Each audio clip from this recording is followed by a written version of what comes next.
Welcome everyone to an hour of unknown and obscure cases of people who've encountered inhuman entities. I want to mention before we start that these cases were found after taking time digging through books, websites, and wikis, so if you guys like this sort of stuff, make sure to like and subscribe, it helps the video out. Anyways, let's get straight into the video now with the first entry. Terrible Old Man Thing. In 1977, Terry, a 16-year-old girl from Shingle Springs, California, had an encounter that would haunt her for decades. It was a sunny day in Sunnyvale, California, and she and her best friend had just finished their coffee at a Winchell's donut shop. They were just finished and heading for the door when all of a sudden an old man seated at one of the tables reached out and grabbed Terry's wrist. Her initial reaction was to pull away, but she hesitated when she saw the man's frail, aged appearance. He was dressed in black, wearing an old-fashioned hat and suit that seemed like they were from the 1930s. His skin was pale, his frame thin, and he looked to be in his 80s or 90s. The old man then introduced himself as a palm reader and offered to give them each a reading. After a brief discussion, Terry and her friend agreed. Terry sat down across the man, and as her best friend was just about to sit beside her, he asked her to move several tables away, explaining that the reading would be personal and required privacy. Terry's friend then complied and moved out of earshot. With her friend seated away, Terry placed her hands on the table, palms up, and looked into the man's face. She noticed that his eyes were completely glazed over with cataracts, making his gaze unfocused and unfixed. She asked how long he had been a psychic, to which he replied that his ability had nothing to do with being psychic, but was entirely based on science. The old man began recounting Terry's early childhood experiences, describing painful incidents with precise and detailed information that no one could have ever known. Terry started feeling vulnerable and exposed as he spoke, his knowledge unsettling her deeply. As he continued, he moved on to her present situation, lecturing her like a stern father about poor choices that she had made.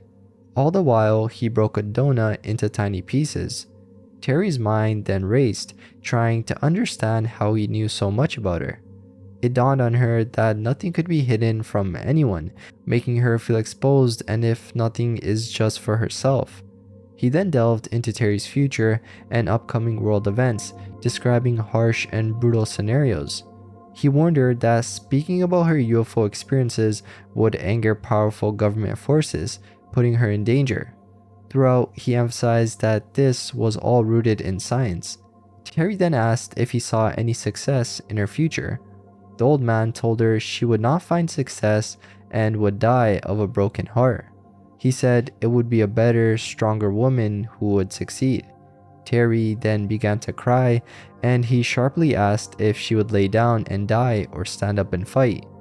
He claimed he had done her a huge favor and would return to collect on it in the future. The reading then ended, and the old man asked Terry to leave the table. He then beckoned her friend over, spending only 5 minutes with her. When her friend rose, she was visibly shaken as well and hoped his predictions wouldn't come true. Outside, Terry pressed her friends for details, but she was too upset to talk. As they walked home, her friend asked about Terry's reading, noting it had lasted nearly 2 hours. Terry was at a loss for words when her friend suggested that the old man was not human, but an alien. This is where the story turns a little more weird. As she spoke, they saw an old black car from the 1930s or 40s pull out of the parking lot and pass them. There was no driver, and the same old man was there in the backseat. A whirlwind then picked up around their feet as they simply watched the car disappear. Terry dismissed her friend's suggestion, saying that the old man was just creepy. Over the years, Terry and her friend often pondered the encounter. They never revealed the old man's exact words to each other, but agreed he was frightening and spoke the truth. Their friendship ended in 1988 when Terry shared her lifelong UFO experiences and the old man's message. Her friend mocked her, and the relationship ended painfully. In 1988, as Terry studied the UFO phenomena, she came across stories about men in black and master tricksters, understanding how the old man related to her teenage self. Yet, she was still haunted by his promise to return. During Christmas of 2009, alone in her mother's apartment while her mother traveled, Terry fell into a deep depression. She had lost the job she loved due to the economy, ended a painful relationship, discovered her old friend had died of cancer, and lost her beloved horse. Starting on Christmas Day, Terry fasted and prayed for 3 days, seeking peace. She realized she was heartbroken over her losses, and after all this, everything that the old man had said resurfaced in her mind. She began drinking heavily at night to escape his words, which continued into early 2011 when she slowly recovered. She quit drinking and looked forward to a new year. In April of the following year, Terry discovered a lump in her breast but thought it was a fibroid cyst. She delayed getting it checked until July when it had grown significantly. The diagnosis was unfortunately cancer. After trying alternative therapy, she ended up having a mastectomy. It was discovered that she had advanced stage cancer, and once again, she couldn't help but feel haunted by the old man's words. Terry found herself both eager and apprehensive as she awaited his return, but she was no longer afraid anymore. If it's rats he wants. In July of 1997, the Bredlow family embarked on a vacation to a small cabin nestled among the towering cliffs of the Oregon coast. The family included Margie Bredlow, a 47-year-old music teacher, her husband Lloyd, also a teacher, and their 2 daughters, 8-year-old Violet and 13-year-old Deanne. They looked forward to spending 2 weeks in the cabin, enjoying the serene surroundings of waves crashing against the cliffs and the tranquility of nature. However, their dream vacation was about to turn into a nightmare, as the house they were about to enter was already occupied by something inexplicable. Upon arriving at the cabin, Margie immediately felt a strange presence emanating from one of the storerooms at the back of the building. Violet seemed to sense it too, clutching her stuffed kitty doll, Mudgeons, and whispering her hope that they wouldn't have to sleep back there. Margie, Lloyd, and Deanne busied themselves unpacking their belongings before dark, eager to go hiking in the nearby woods while there was still daylight. As they wandered through a narrow forest path, the family approached a beautiful waterfall. This was the idyllic rural retreat they had anticipated. The 2 girls walked ahead of their parents when a strange mist settled around the group. Visibility rapidly declined, causing Lloyd and Margie to call out for their daughters to stay close. Deanne quickly returned to her parents, but Violet didn't respond. Panic began to set in as they called out for Violet, only to hear her voice behind them a moment later. This seemed impossible as they were on a narrow path and had been shouting her name continuously. Violet explained that she hadn't walked back but had been carried through the air by something, though she didn't see any mist or hear their calls. As they settled in for the dinner that night, they tried to push the bizarre events from their minds. However, Violet's behavior kept growing stranger. After finishing her meal, she began preparing 2 plates from the leftovers. When Margie asked what she was doing, Violet replied that they needed to be fed twice a day to avoid angering them. Violet described these beings as the ones who had carried her through the air earlier and who lived in the storage room. Margie, thinking her daughter was playing a game, allowed her to proceed. Violet then eagerly opened the storage room door and placed the plates inside, explaining that the little men wouldn't eat while they were watching. As soon as they left the room, the door slammed shut, startling Margie. Lloyd then came running to the sound, and Violet calmly explained that they were feeding the little people in the back room. When Lloyd opened the door, he found 2 rats eating the leftovers. He grabbed a broom to shoo them away, but Violet begged him not to, fearing their wrath. Lloyd ignored her pleas, but as he approached the door, it slammed shut again. Despite his efforts, he couldn't open it. Frustrated, he walked away, mumbling about the door locking itself. Moments later, the door opened and the plates were pushed out, licked clean. Violet explained that the little men enjoyed the food but wanted more baked beans. She added that they could look like anything they wanted but didn't like being called rats. Margie, now curious, asked Violet how she communicated with these beings. Violet said she could hear their voices in her head, the same way they spoke to her when they met her on the trail. Margie began to believe that there might be more to her daughter's stories. For the next few days, Margie and Violet fed the little people in secret while Lloyd, Red, and Deanne worked on puzzles. Lloyd was unaware that Violet's connection with the entities had deepened. On the fifth afternoon, just before sunset, Margie heard a metal snap followed by a high-pitched scream.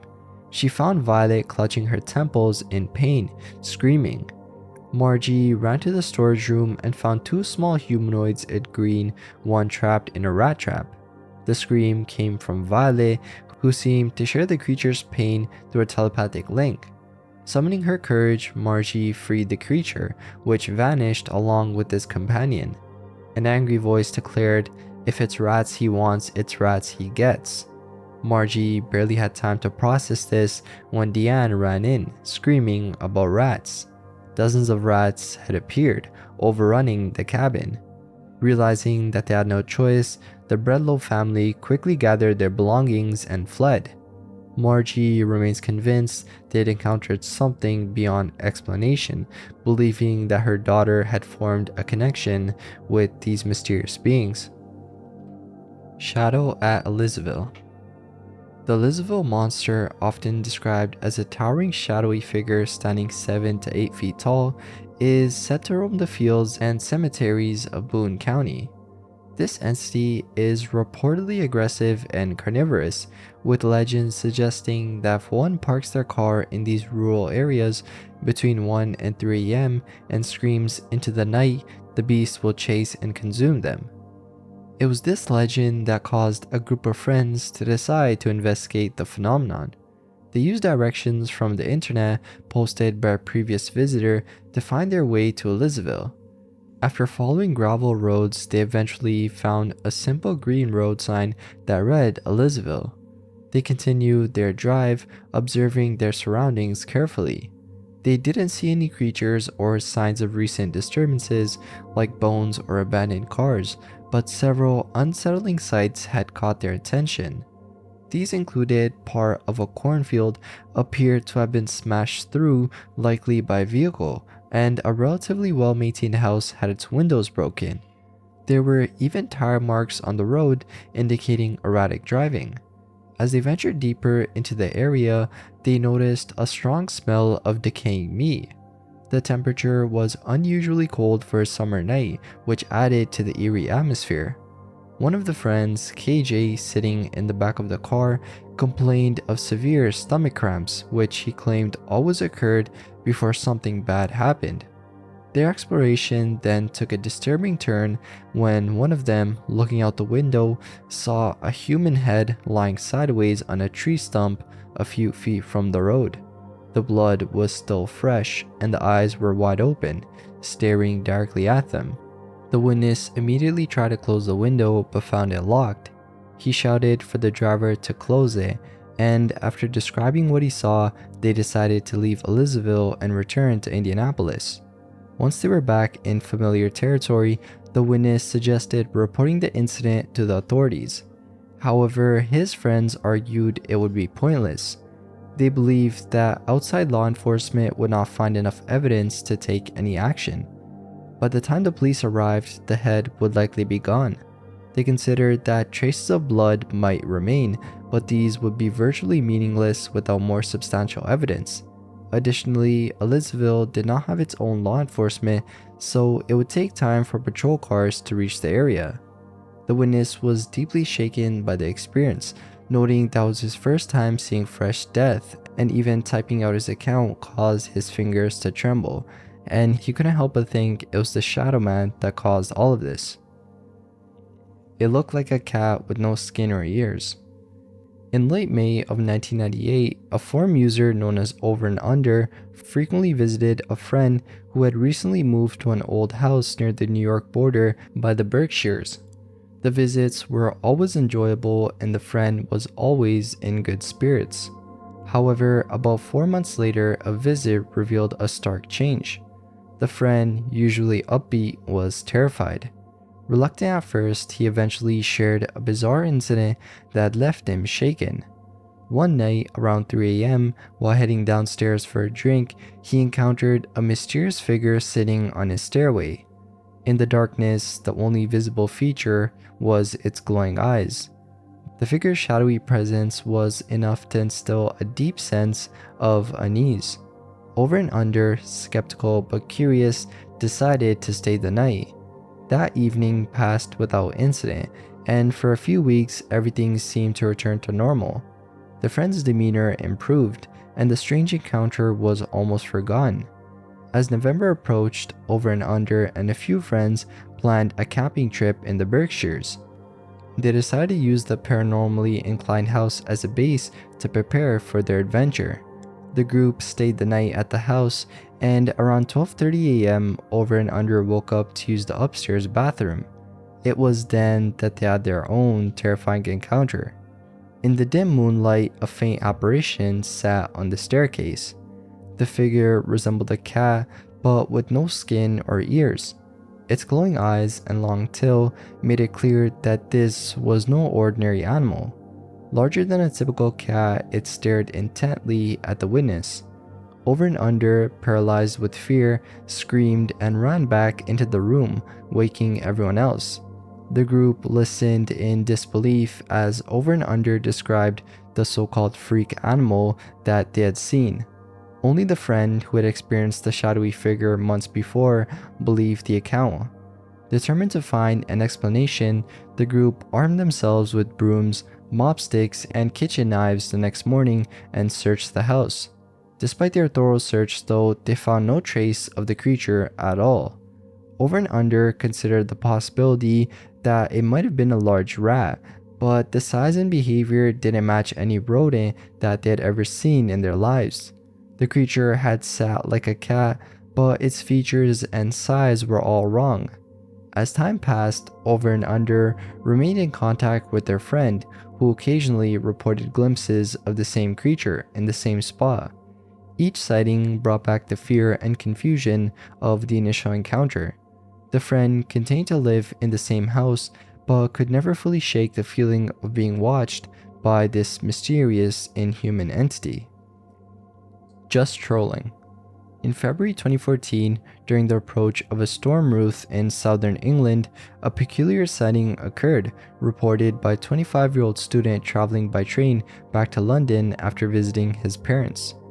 The student, whose identity remains anonymous, was returning to London after visiting his parents in a small town in southern England. Concerned about the potential cancellation of trains due to flooding and the impending storm, he decided to head back earlier than planned. The journey began uneventfully, with the train moving slowly due to the flooded landscape.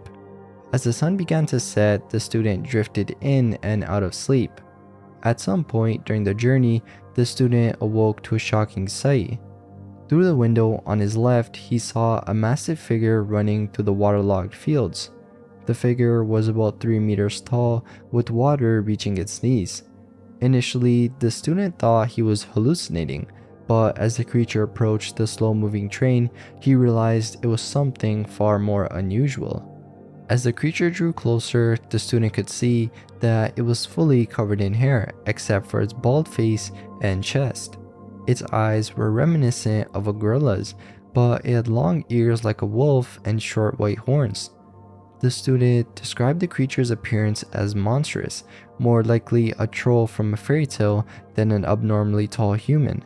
The creature's presence was both surreal and terrifying. The student, though, wasn't the only one who saw the creature. He spoke with a young boy and his mother, who had also witnessed the bizarre entity. Although he didn't provide details of their conversation, the fact that he mentioned talking to them implies that they confirmed seeing the same thing. The train had few passengers that day, likely due to the weather conditions, which may explain why more people didn't report the sighting. Lanky lagomorph lurker. So this account comes from El Bene, who submitted a unique and unsettling report to the West Virginia Ghost website on October 1st, 2016. In her account, she detailed an experience with a group of friends while they were exploring creek beds in South Charleston.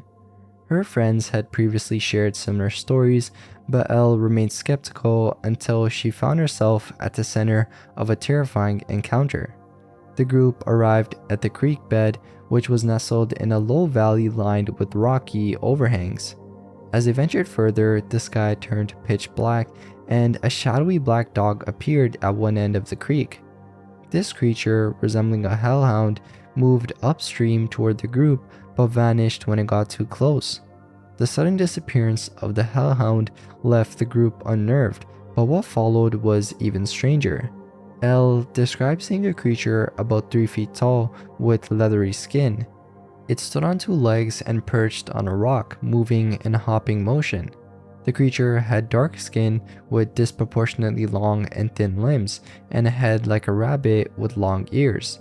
Its hands and feet had slender fingers and toes, and this bizarre bunny man, as Elle described it, hopped back and forth on the rock. The group became transfixed, almost hypnotized by its movements. In their trance, they failed to notice a second creature of the same kind creeping up on the truck beside which they were standing. When the group finally snapped out of their daze, the second creature was only 3 feet away. Its eyes glowed a terrifying blood-red color. Alarmed by the proximity of the creature, the group immediately piled into the car and sped away. Elle's friends, though familiar with similar encounters, were deeply disturbed by this experience. They clarified that this was the first time the creatures appeared corporeal and of such size. Typically, they had only seen smaller 6-inch tall shadowy shapes zipping around in a flying fashion. This time though, the creatures were significantly larger and more menacing. Seeking answers, Elle submitted her story to the West Virginia Ghost website, hoping that others might recognize the creatures. Only one person responded, Eric Delancey. Eric also shared a similar experience through Facebook, describing how he initially mistook the creature he saw for a jackrabbit, but soon realized it was far too tall. His sighting occurred one night when he stopped at a local bridge next to his house after work, a routine he followed to clear his head. On the night in question, Eric noticed the unusual stillness of the air, a rare occurrence in West Virginia. He felt an instinctual urge to leave quickly, but decided to linger and throw a few stones into the creek. As he did so, he noticed something moving and began to make out its shape in the darkness. Eric had a flashlight with him, which he used to illuminate the creature. The light revealed a hunched figure on the side of the creek, seemingly eating something. The creature's eyes glowed fluorescent green, piercing through the darkness and instilling fear in Eric. He described the eyes as piercing his skin and leaving a lasting impression. To this day, he frequently dreams about that night, waking up with tears in his eyes and his body covered in sweat. The creature Eric saw stood upright and began to walk, further dispelling the notion that it was a jackrabbit. Its height, along with its upright posture, confirmed it was something else entirely. Eric's experience paralleled Elle's encounter, suggesting the existence of these strange beings in the region. Mermaid of Mortai. Brain Mellar never believed in mermaids, dismissing them as mere fairy tales. His perspective, though, changed dramatically when he was stationed with the US Navy on Morotai Island, Indonesia. One sunny afternoon, while performing his duties, he noticed a commotion among a group of local fishermen. Intrigued, he decided to investigate. As he approached, he saw the fishermen struggling with their nets, pulling out what seemed to be a large, writhing creature. At first glance, Mellar thought that the catch was a shark thrashing violently within the confines of the net. However, as he observed more closely, the shape of the creature seemed to shift between something human and an aquatic animal. One moment it appeared to be a typical 7-foot-long shark, and the next it took on a form that was eerily human. Bewildered, Mellar questioned the fishermen about their catch. They nonchalantly replied, "We catch mermaid again." This response left him stunned. Mellar, believing the creature to be human, pleaded with the fishermen to release it. They refused, stating that they wouldn't kill it, but that it would die on its own. Mellar watched in horror as the fishermen dragged the creature further up the beach, ensuring it remained entangled in the net, leaving no chance for escape. The entity, which Mellar later dubbed the Fish Woman, fought desperately for about 30 minutes before it finally ceased struggling and began to emit sounds that resembled the cries of a human baby. The heart-wrenching wails deeply affected Mellar, who felt helpless. Desperate to save what he perceived as an intelligent, sentient being, Mellar ran to the nearest mission to seek assistance. By the time he returned with help, the fish woman had already succumbed to its fate. Mellar, now resigned to the grim reality of the situation, studied the lifeless body of the creature. He provided a detailed description, being that the lower half of the being was strikingly similar to that of a dolphin, complete with a double fin at the end of its tail. From the navel upward, the torso resembled that of a human, but with coarse features and a long, pointed nose. The skin of the fish woman was pinkish red, a beautiful hue that Mellar found both captivating and sorrowful. The creature's body was covered in a thick layer of hair, which seemed to extend down to its cetacean-like tail. The creature's features, while human-like, were not necessarily what mermaids look like in folklore, but rather a blend of human and aquatic characteristics that was pretty fascinating. The local fishermen and villagers provided Mellar with more context about the fishwoman. They explained that these creatures lived in large schools, often avoiding human contact by diving to great depths when boats approached.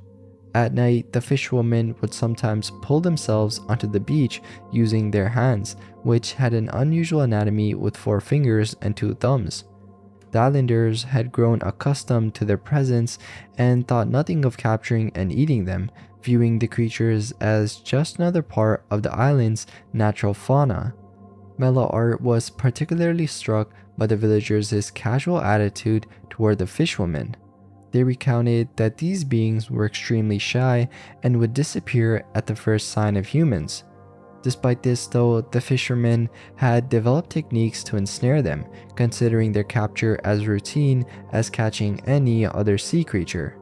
The fishwoman's attempts to evade capture only reinforced the villagers' belief that they were simply elusive, not sentient beings deserving of protection.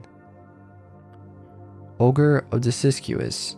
On January 2, 1886, a correspondent for the Del Norte Record wrote from Happy Camp in Siskiyou County, sharing his limited knowledge of wildman legends in the area.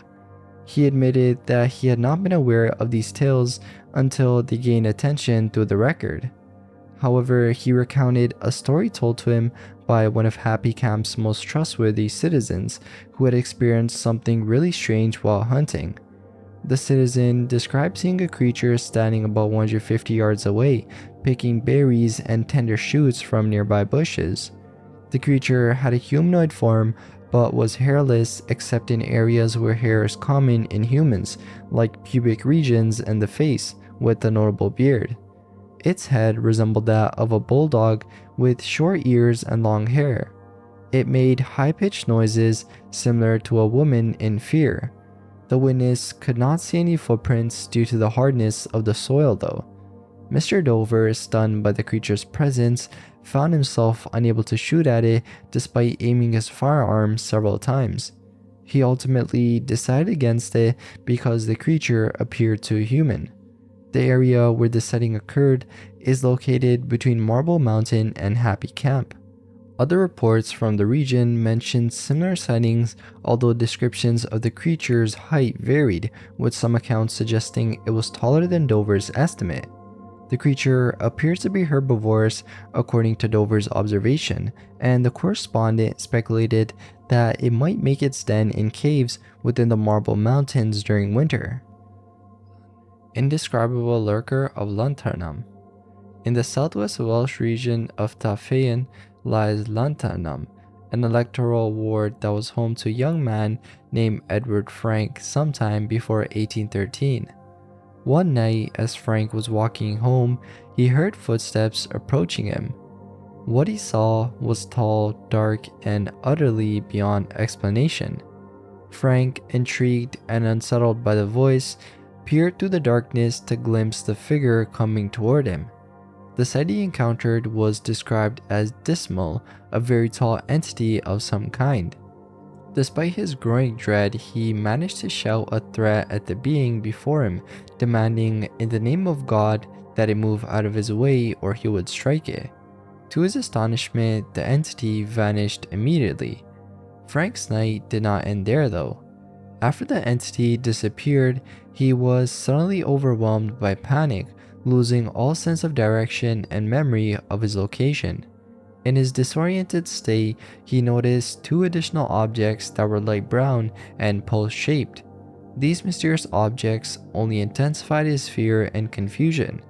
Seeking some form of security, he spotted a cow in a nearby field and stumbled towards it, leaning against the animal for comfort.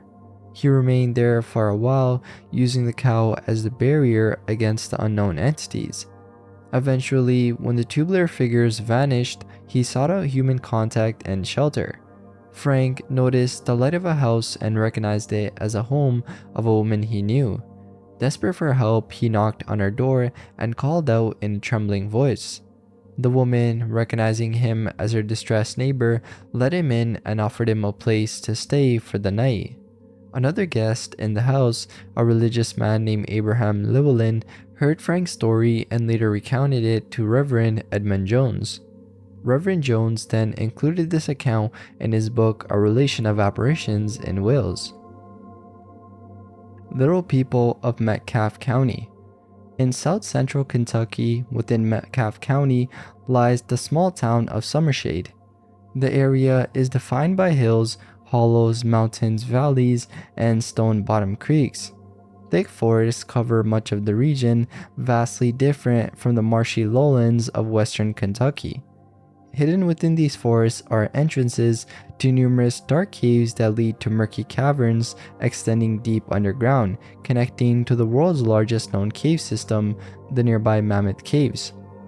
This extensive network of tunnels and passages remains largely unexplored, leaving open the possibility that unknown species might inhabit these subterranean spaces, using them for concealment and escape. In 1995, Robert moved to Summershade, acquiring a property of about 75 acres on two parallel ridges covered with pine and fir trees. A small, rocky stream near his house separated it from the barn, creating a serene scene. For several months, everything seemed normal until Robert noticed that some of his chickens were disappearing without any trace. Despite searching for any signs of predators, he found no evidence of nocturnal visitors, leaving him puzzled about the missing chickens. Initially, Robert didn't think much of the missing chickens, even though his family had learned the hard way about such disappearances back in Spotsville some 20 years earlier. Chickens are typically easy prey for predators, especially when kept in coops. Despite the continued disappearance of the chickens over the weeks, none of the larger livestock seemed disturbed, and nothing else on the property was affected. The mystery of the vanishing chickens remained unsolved until two family friends, Tim S. and Chris W., visited for an extended stay. Robert offered them a camper to sleep in, which they parked about 100 yards from the house beside a heavily wooded area to avoid being intrusive. In the evenings, they would drive to a dirt access road and walk a short distance to the camper. During their stay, Tim and Chris reported seeing little, hairy creatures illuminated by their headlights. These creatures, about 2 to 3 feet tall and covered in dark brown hair, would quickly retreat when exposed to light, moving both on two legs and on all fours. They always appeared in groups or 2 to 4 individuals. One night, while preparing for bed, they heard a strange chattering sound outside. Looking out quietly, they saw a group of these creatures in the woods near the camper, stealthily approaching and darting between trees. Occasionally, one or two would emit a grunt. Chris grabbed a handgun for protection, ready to shoot, but Tim stopped him, fearing that it might provoke the creatures into swarming the camper. Observing the creatures, they noted that they were covered in dirt and dried mud, suggesting that they had been digging along the nearby creek banks. When they stepped outside with flashlights, the creatures retreated swiftly, but the incident left both men unable to sleep. Tim and Chris shared their encounter with Robert, who took their story seriously. Robert himself had a similar experience in Spotsville when he was 10 years old, where he saw a much larger creature about 10 feet tall.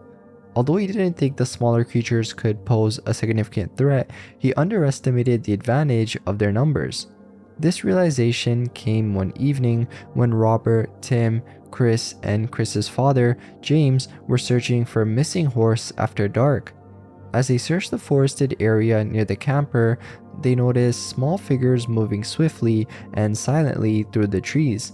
The boys pointed out the creatures, vindicating their earlier claims. The men then shone their lights and drew their weapons, observing that the creatures would shrink back into the darkness when illuminated, moving alternately on two legs and all fours. These creatures had no eyeshine and appeared covered in mud, with longer front legs when standing. The worst part though was their apparent intent to surround the group silently. The group then decided to retreat when one creature approached James closely. James later described how it rushed past him into a tree with such force that he felt the wind on his neck. They all considered themselves fortunate to return to the house without firing a shot. Upon interviewing the witnesses, they all corroborated each other's accounts and agreed they were reluctant to go outside after dark. Despite searching the area, no physical evidence or signs of digging were ever found on the creek banks. In the months that followed, all of Robert's chickens had disappeared.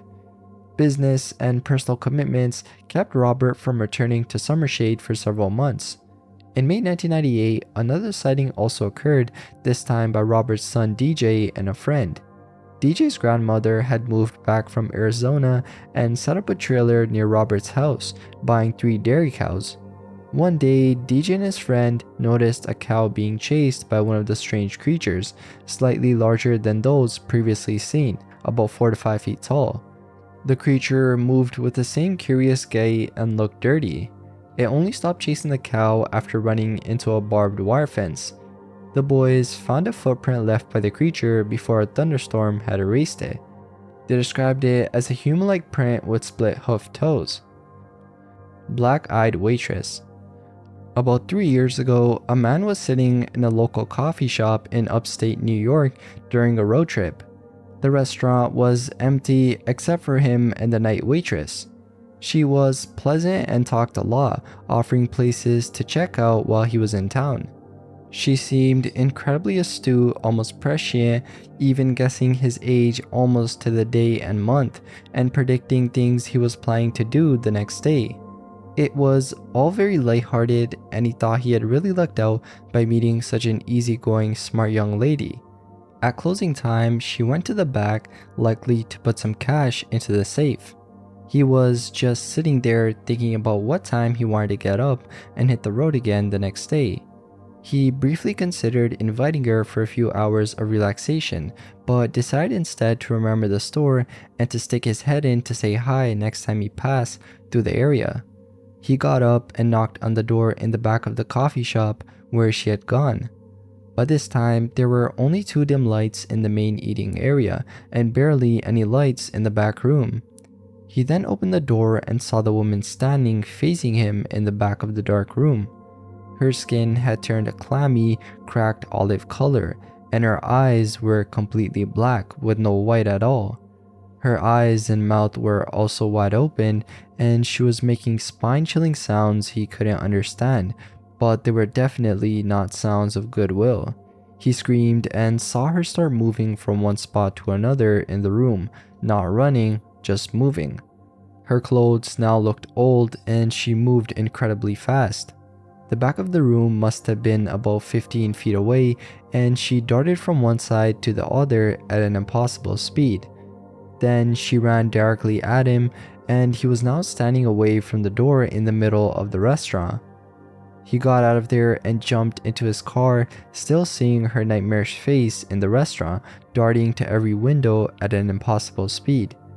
As he tore out of the parking lot, he looked in his rearview mirror and saw her sitting in the backseat, still with that nightmarish expression, still screaming. Then she vanished as he panicked, just gone. He doesn't know what that was that spoke to him in the restaurant that day, but he knows it wasn't any prank. At night, he sometimes sees her shadow moving in the dark in his room, grinning a really ugly, evil grin. He hasn't slept properly since that encounter, and recounting it still sends chills down his spine. The Little Monster. Christopher M. Walker, now 33 and a family man with a wife and 2 children, has worked in the construction industry for nearly 2 decades. He's known for his straightforward and no-nonsense attitude, making him the type of person who would not fabricate stories. He firmly believes that he and a group of friends experienced something extraordinary just before midnight on July 4th, 1990, when he was 14 years old. On that evening, Chris and his friends gathered behind a factory building on the east side of Henderson, Kentucky. They had a pack of cigarettes, which they passed around while sharing jokes and boasting, as teenagers often do. Among them was a 10-year-old under Chris's care. The group was sitting on a stack of old skids, surrounded by dumpsters and more skids from the factory, when a loud banging sound interrupted their conversation. About 30 feet away, a wooden crate on top of a rusted dumpster was moving with each bang. It became clear that something inside the crate was desperately trying to escape. The crate rocked back and forth until it finally fell to the ground, breaking open. From the debris emerged a dwarf-like creature covered in dark hair, except for its face and hands. The creature stood about 3.5 feet tall, with red eyes reflecting the street lamp light. It appeared disoriented, frantically looking around. The boys, paralyzed by fear, watched the creature. It had pointed ears, a flat nose, and patches of bald skin. The reality of the situation hit them after about just 10 seconds, and they started fleeing, running all the way to Chris's house, nearly half a mile away. Their story was met with disbelief by everyone they told. Years later, in 2006, Chris provided more details about the creature's appearance. It was muscular with the proportions of a small person, short bowed legs and arms of normal length. Its clothing was torn and threadbare, hanging off its arms and legs in short ragged strips. The group had been too scared to look back, fearing the creature might chase them. In 1991, a friend of Chris, unaware of the previous encounter, described a similar creature. While driving over the Washington Street Bridge spanning Canoe Creek near Lincoln Avenue, he heard a scream that sounded like a woman in pain. Suddenly, a small dark hair-covered creature ran from under the bridge and into a drainage tunnel, stopping to turn toward the vehicle and scream again. It had red eyes and pointed ears. This account added another layer to the mystery, reinforcing the strangeness of the initial encounter.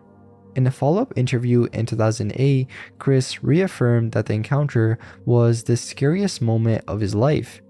He remained baffled by the creature's identity, with no plausible explanation for what they had witnessed. Encounter in the Midlands Woods. At the age of 13, a young girl lived with her family on 300 acres of private property in a secluded area near the Midlands in South Carolina. The property, surrounded by dense woods and miles away from any neighbors, often felt incredibly isolated. One afternoon around 4 p.m., she was playing in the woods near her house when she noticed an eerie silence had fallen. The usual sounds of chirping birds and rustling leaves were absent, replaced by an unnerving quiet.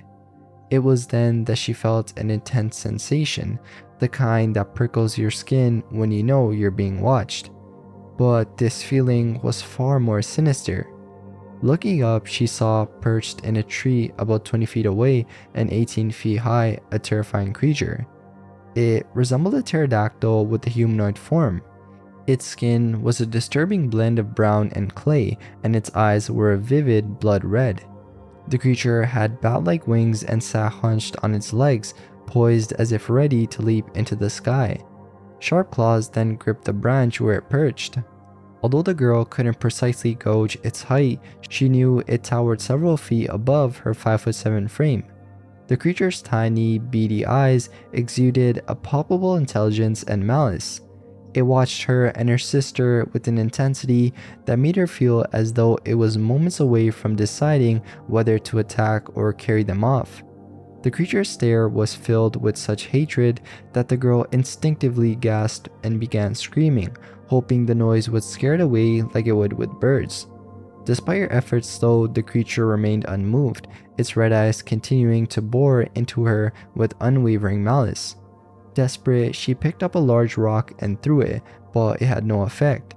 The creature didn't flinch, only maintained its hateful glare. Terrified, the girl and her sister ran inside to get their father. Upon seeing the creature, their father immediately ordered them to stay indoors and lock the doors. He retrieved his shotgun and, determined to protect his family, stepped outside. The girl, curious and frightened, couldn't resist the urge to see what would happen. She sneaked out through a window and hid near the porch, watching as her father fired a warning shot into the air. The sound sent the remaining wildlife scurrying, but the creature in the tree did not budge. Her father then aimed and fired directly at the creature, but it still remained unmoved, its hateful gaze now fixed on him. Disturbed and bewildered, her father retreated into the house, locking all doors. As the sun began to set, he made the children promise not to step outside for the rest of the evening. He stood by the kitchen window, shotgun in hand, staring out into the encroaching darkness. The girl had never seen her father look so unsettled. He was a military veteran and a college graduate, known for his rationality and calm demeanor, yet here he was, visibly nervous and confused. When she asked him what the creature was, he didn't take his eyes off the window or loosen his grip on the gun. He simply replied, "I don't know, don't go back outside tonight." Creature falls from the sky. One evening in Las Milpas, Texas, a family was driving down South I Road. The scene was set in the height of Las Milpas, with the sun beginning its descent but still providing enough light to see clearly. The car was filled with the driver, her sister seated beside her, 4 children in the back seats, and another family member in the truck bed, looking back towards the road they had just traveled. The peaceful drive was abruptly interrupted when the driver, their mother, suddenly exclaimed in Spanish, "¿Qué es eso?" The urgency in her voice immediately grabbed everyone's attention. The car then slowed down, and all eyes turned to see what had caused such alarm. In that split second, they collectively realized that they were witnessing something extraordinary and terrifying. What they saw was like a man, but with enormous wings, struggling to take flight. The sheer size of the wings was striking and caused immediate panic. The group then began screaming, their voices filled with fear. The sound of their terror seemed to reach the creature, causing it to stop its efforts to fly and plummet into the nearby forest, or monte as they called it. The image was haunting, a shadowy figure reminiscent of a horror movie creature, struggling and then falling into the dense underbrush. Despite the fading light, there was still enough visibility to ensure that what they saw was not a figment of their imaginations. The fear was palpable, especially for the children who continued to scream, fearing that the creature would emerge from the forest and follow them. The family was left in shock, grappling with the reality that there are things in the world that exist beyond their understanding. Though they didn't see its face, the silhouette was clear enough to distinguish a figure that looked like an average man but equipped with large, daunting wings. The story didn't end there though. One of the family members recalled that their aunt had encountered something similar many years before on the Far Reynosa Bridge. She had been driving at night when a figure, possibly the same or similar creature, jumped in front of her car. Startled and frightened, she reported the sighting to the US Customs officials. Strangely, their reaction indicated that they were already aware of such a creature, as if this was not an isolated incident but part of a series of sightings. The aunt described the creature she saw as wearing a long jacket, which added more mystery to its identity. Whether it was the same creature or a similar one, it seemed to roam the lands of Las Milpas and the surrounding areas.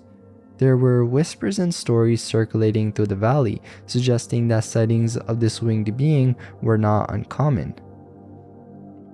Camouflaged humanoid creature. A report from the summer of 2021 described a chilling encounter experienced by a family in Galveston, Texas. Late one night, a mother and her daughter, along with a friend, decided to visit the beach after attending a drag show. It was nearly 3 a.m. and they chose a beach access point they had never used before, as it was closer than their usual spot. The mother drove around in a circle to illuminate the area with the car's headlights before parking near a trash can close to the dunes. Immediately upon exiting the car, all three felt an inexplicable heaviness and unease, a sensation that they would later realize they had all shared. Despite the unsettling feeling, they proceeded to the water, with the mother carrying a large flashlight that also served as a taser. As they walked, the daughter's friend suddenly turned back towards the car, having heard a noise from the direction of the dunes. She then took the flashlight and pointed it towards the car, revealing a tall, humanoid figure standing right up against it. The figure seemed to fade away when the light hit it, only visible at the edges of the beam. When the mother shined the flashlight directly at the spot, the figure had vanished completely. This experience intensified the already overwhelming sense of dread, and they knew they needed to leave quickly. But fear kept them momentarily frozen. As they cautiously moved back towards their car, they saw the same figure crouched by the trash can, with its back turned to them. In a silent panic, they ran to the car, jumped in, and drove off as fast as they could. It took a few minutes of silent driving before the mother asked if they wanted to discuss what had just happened, at which point all three began to express their fear and confusion, with tears flowing. They described the figure as being at least 6'2" to 6'5" tall, with a slim human-like shape. Its face was blank with deep, sunken spaces where the eyes should be, and its flesh seemed to form a robe-like appearance with long, fleshy flaps instead of hands. One arm had been resting on the car, and the figure had a slouched posture, staring at them with an unnerving blankness. A night with a shadowy figure. Late one night, a man recounts his experience with an eerie figure that haunted him at his grandparents' house in South Texas. During this time, his parents worked the night shift, so he spent most of his nights at his grandparents' place. The house was in a remote area surrounded by dense woods with no neighbors for miles. He shared a bed in the living room with his cousin and aunt, as the house had a bed instead of a sofa. One night, after his cousin and aunt had fallen asleep, he remained awake with an uneasy feeling that something was watching him. Despite the sense of being watched, his eyelids grew heavy and eventually drifted off to sleep. He then woke up suddenly to the sound of the screen door being pried open. Since the door had no air conditioning, the main door was left open, with only a screen door providing a barrier to the outside. He tried to see who or what was trying to force its way in, but could only make out the door shaking. Desperately, he then attempted to wake his cousin and aunt, but neither responded. The noise then came again, followed by the distinct sound of a chair creaking outside. This chair was his grandfather's favorite, where he often sat during the day. Looking outside, he saw a dark figure sitting on the chair, appearing tall and wearing a straw hat, with something in its mouth that could have been a cigarette or a piece of straw. He then tried to call out to the figure, but fear rendered his voice silent. Mustering the courage, he whispered in Spanish for the figure to get off his grandfather's chair. The chair stopped creaking, and the figure slowly stood up, moving towards the screen door. Though the figure's eyes weren't visible, it seemed to pierce right through him. Terrified, he then shook his cousin and aunt more violently, but they remained unresponsive. When he looked back, the figure was gone. His heart raced and cold sweat ran down his forehead. He kept his eyes on the screen door, fearing the figure's return. Suddenly, a loud thump came from the corner of the room, and there was again, standing and staring. He pulled the covers up to his nose, hoping that the figure would disappear if he closed his eyes. However, when he opened them, the figure was closer. It had long, spindly arms and a featureless face, except for its empty eye sockets. Overcome with fear, he shut his eyes again, praying that was all a nightmare. When he opened them once more, the figure was leaning over him, its face only inches away. Paralyzed with fear, he felt the figure's gaze boring into him until he eventually passed out, either from fear or lack of breath. He woke up the next morning to the sounds and smells of breakfast. His grandmother was in the kitchen, and his cousin and aunt were already up. He then noticed a burning sensation on his left forearm and discovered a deep red handprint on his skin. He then hurried to show his grandmother and tell her about the night's events. She immediately took him to a nearby church to have him blessed. She revealed that she, along with his aunt and grandfather, had also seen the shadowy figure before. She felt it was only a matter of time before something happened to him or his cousin.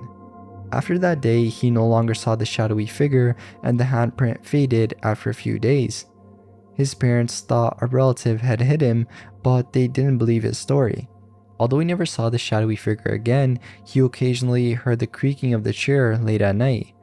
A decade later, the memory of the shadowy figure and the events of the night became a distant memory, but the chilling experience stayed with him forever. Long nails in the woods. This story comes from Donna, Texas, which is known for its heavy paranormal activity.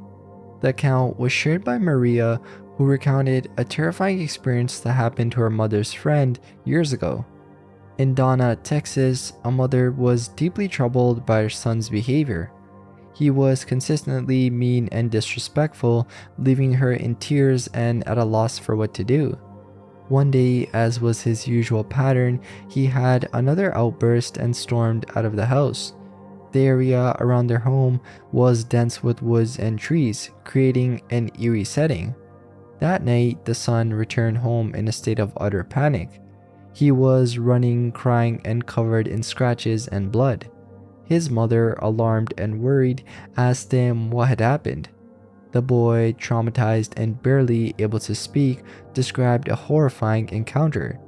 He claimed that a man in a black suit and hat with piercing red eyes had attacked him.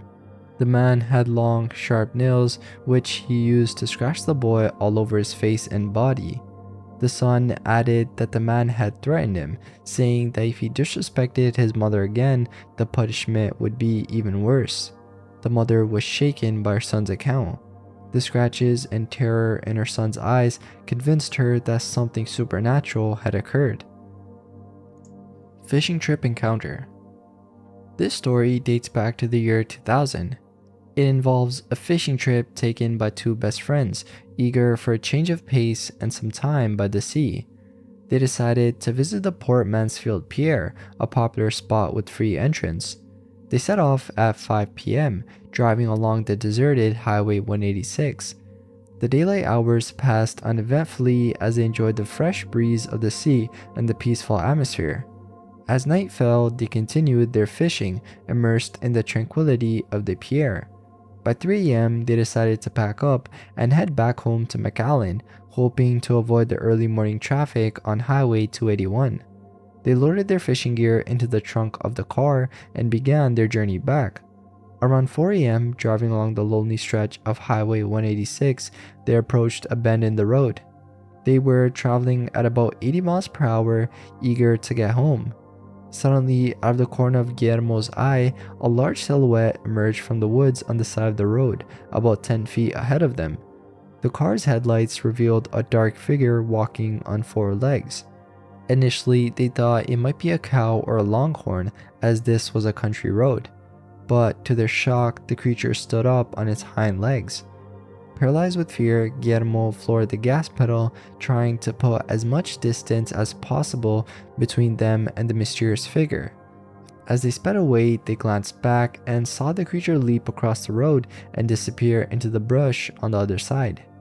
The memory of what they saw still remains vivid even after all these years.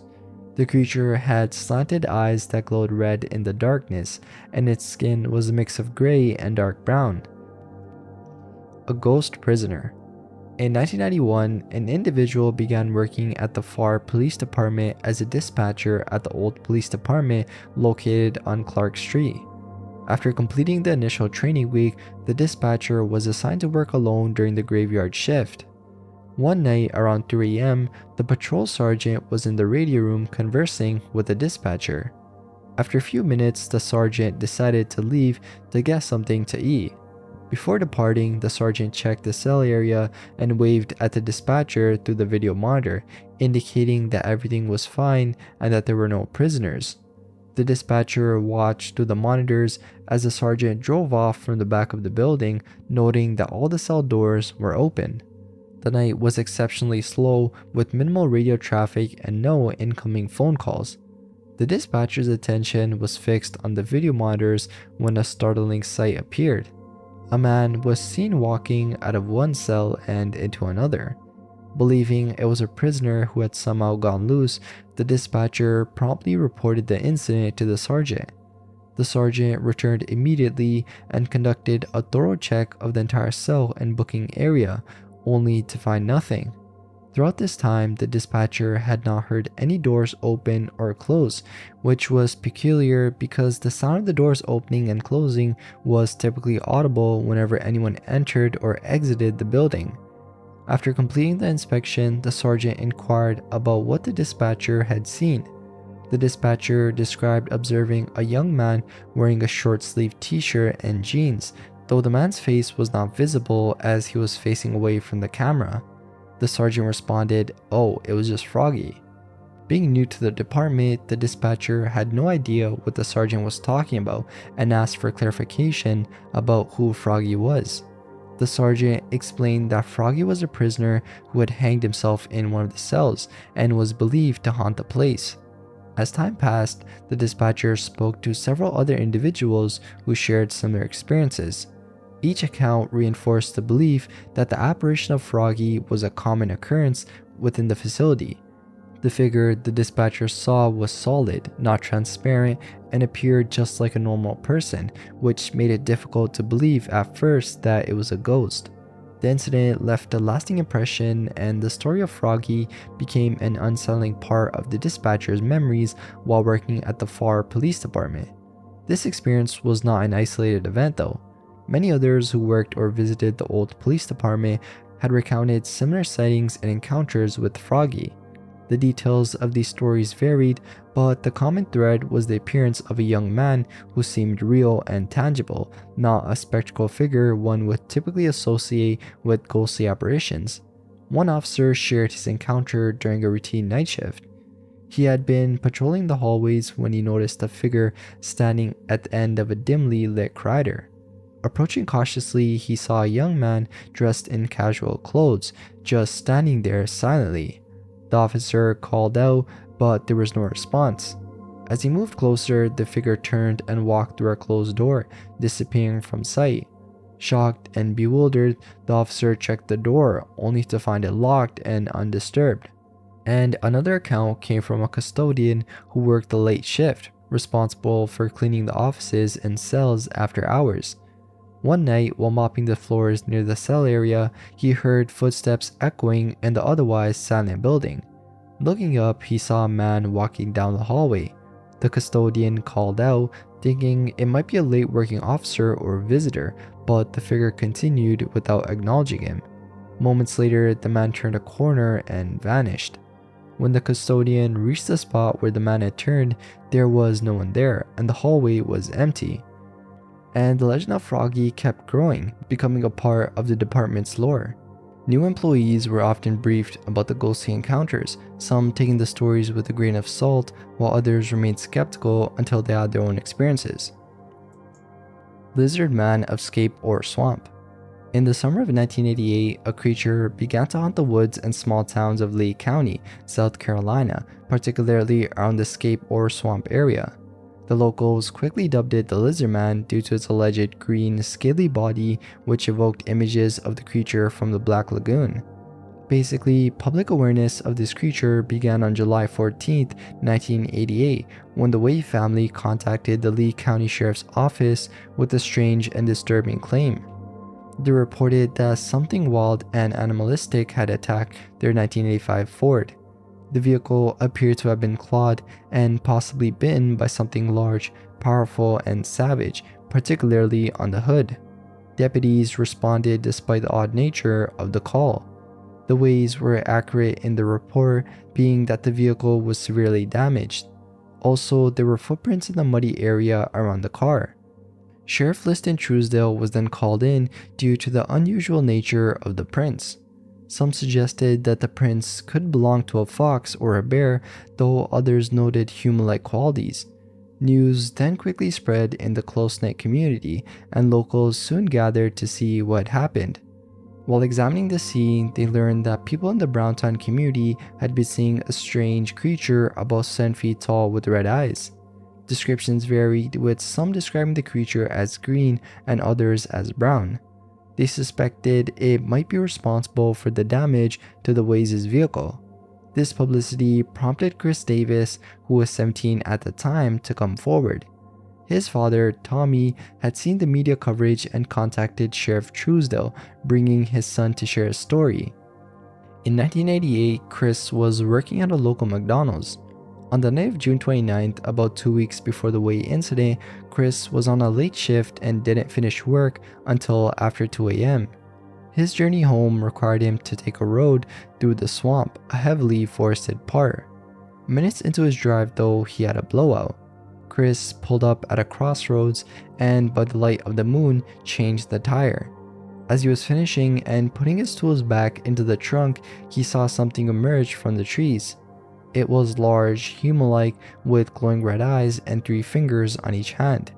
Chris then panicked, jumped into his vehicle, and sped off.